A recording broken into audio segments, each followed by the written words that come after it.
गीतों के राजकुमार और पद्म विभूषित कवि गोपाल दास नीरज किसी परिचय के मोहताज नहीं हैं और वे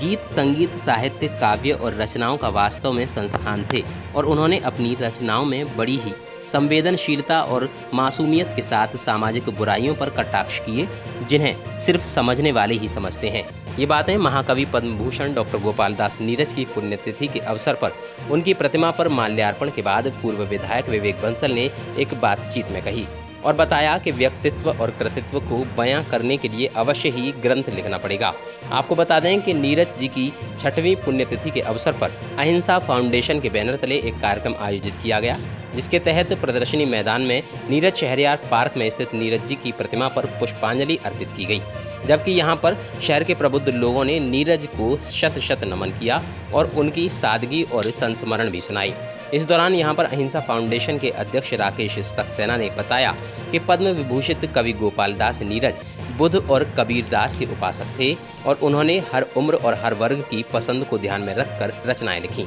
और फिल्म इंडस्ट्री पर भी राज किया। इतना ही नहीं, आने वाली पीढ़ी उनकी रचनाओं को पढ़ेंगी तो निश्चित ही भावी भविष्य का मार्गदर्शन होगा। राकेश सक्सेना ने आगे कहा कि इस कार्यक्रम के बाद शेखा झील पर नीरज जी की स्मृति में वृक्षारोपण किया जाएगा और कार्यक्रम के अंत में दोपहर में KP inter college Agra road में स्थित नीरज संग्रहालय में नीरज जी को श्रद्धांजलि अर्पित कर एक संगोष्ठी का आयोजन भी किया जा रहा है। ये व्यक्तित्व की जब बात करें तो कोई ये कहा जाए कि महाग्रंथ लिखा जा सकता है तो ये अपने आप में कोई अतिशयोक्ति नहीं होगी। और उनकी इतनी स्मृतियाँ, उनकी इतनी प्रचुर मात्रा में उनकी रचनाएं हैं कि एक एक का उल्लेख करना भी अपने आप में असंभव है। मतलब अनंत और समय उसके लिए लगेगा, पर लेकिन इतना बस सार में बस यही कहा जा सकता है कि नीरज जी अपने आप में एक संस्था थे, साहित्य के क्षेत्र में, रचनाओं के क्षेत्र में, गीत के क्षेत्र में, जिन्होंने संवेदनशीलता के साथ समस्याओं को जो समाज में सामाजिक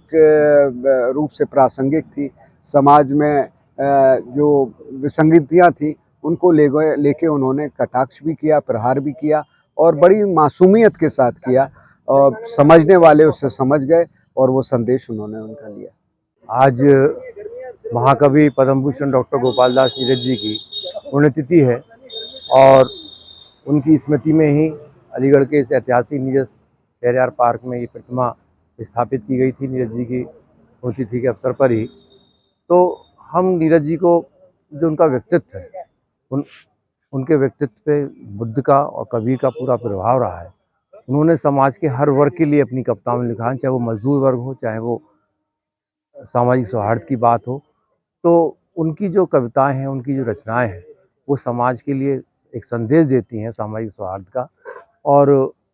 हमारी ये प्रयास है कि जो आने वाली नई पीढ़ी है और जो युवा वर्ग है कवियों का, वो नीरज जी की कविताओं से, उनके व्यक्तित्व से, उनके अस्तित्व से प्रेरित हो और उसको ले। इसलिए हमारा प्रयास रहता है कि उनको याद रख के और उनकी स्मृति में भी वृक्षारोपण भी किया जा रहा है, क्योंकि उनको शेखा झील से बहुत प्यार था, हमेशा जाते थे वो। जिसके बाद हम लोग शेखा झील पे जाके करेंगे और नीरज जी की स्मृति में जो संग्रहालय स्थापित किया गया, अलीगढ़ के अंदर पहला संग्रहालय है जो किसी व्यक्ति के उसमें बनाया गया है, केपी कॉलेज के अंदर। बाद में वहाँ जाके श्रद्धांजलि सभा किया जाएगा। नीरज शहरयार पार्क में नीरज जी की प्रतिमा पर माल्यार्पण करने वाले प्रबुद्ध लोगों में यहाँ पर पूर्व विधायक विवेक बंसल के अलावा पर्यावरणविद Subodhnandan Sharma, Johnny Foster, Sanjeev Parashar, Ramniwas Sharma, BP Sharma, Gopal Krishna Johri, Ashok Saxena और अनिल राज वर्मा समेत अनेक गणमान्य लोग मौजूद रहे। नुमाइश मैदान से अलीगढ़ निधि के लिए प्रदीप पंडित की रिपोर्ट।